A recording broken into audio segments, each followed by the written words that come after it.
Sunday neurosis is the sensation of emptiness when one is not busy with tasks imposed on them by the job. Because of this, it pushes one to seek for something to do, for a purpose.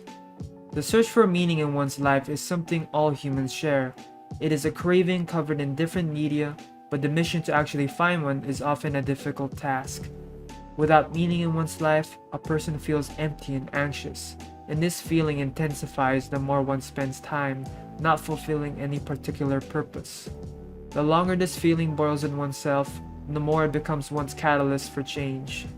The people of Okinawa have also experienced such crises and have come up with a mindset that helps one live purposefully. Ikigai is a philosophy produced by the Japanese people of the islands of Okinawa. It translates to the reason for being or reason to get up in the morning, and describes how one can live a long and fulfilling life. As a disclaimer, I will not be explaining each dimension of the Venn diagram, Ikigai, nor discuss how to follow the diagram, since I believe it is already pretty self-explanatory. I actually think capitalism is cool, it's just that it's not without its faults. Everyone has a reason for existence, or what French philosophers call raison d'être. What makes Ikigai distinct, however, is its functionality, serving as less of a mere mantra and more as a procedure one can follow to achieve fulfillment. The two kanji characters that compose the word Ikigai combine to make a meaningful word while having deep meaning themselves. The character Iki means life and to be worthwhile. Moreover, the second kanji character Gai can mean to be the first and elegant.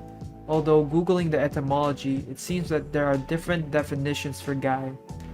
I got mine from the book Ikigai by Hector Garcia and Frances Miralles. Ikigai helps one find a job with a community that they are genuinely happy committing to. For in Japanese society and some other Asian countries, retirement does not occur until the later part of one's life.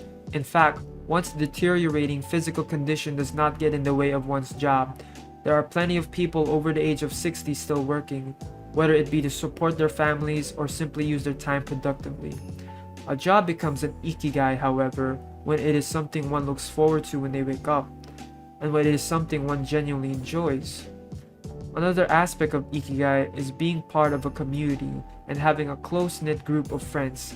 This plays an integral part in living long due to humanity's natural inclination to be part of a whole.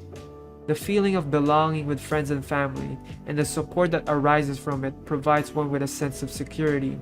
Working with a group or community that shares a common goal and seeing your actions actually make an impact empowers one to continue working and reinforces one's sense of purpose.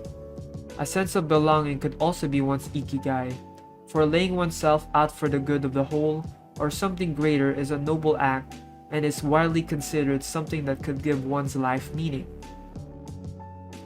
Though in the Venn diagram of Ikigai, there exists one dangerous dimension one should not put special focus on, as it may lead to feelings of failure and other wicked emotions.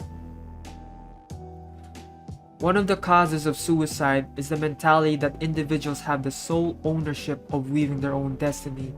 Therefore, when one fails to do so, all the blame is on them.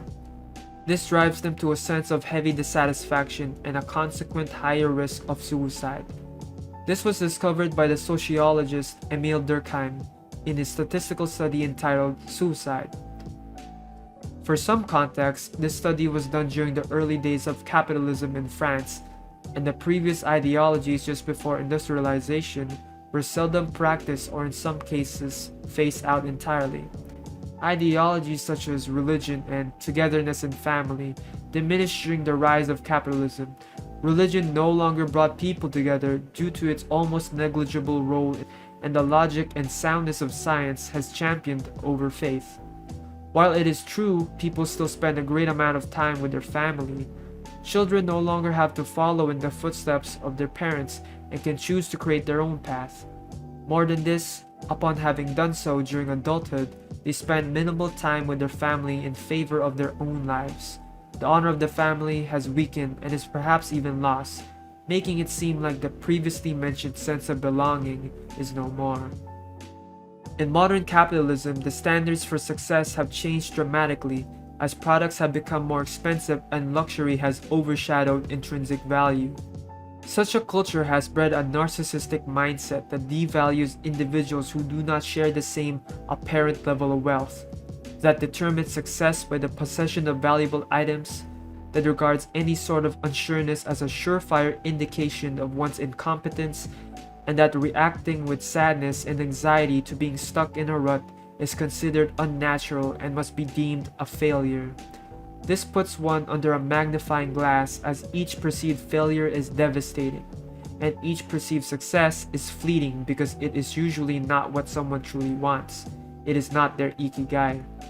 The simple things that bring joy and perhaps someone's Ikigai can be labeled as a failure, which is truly absurd.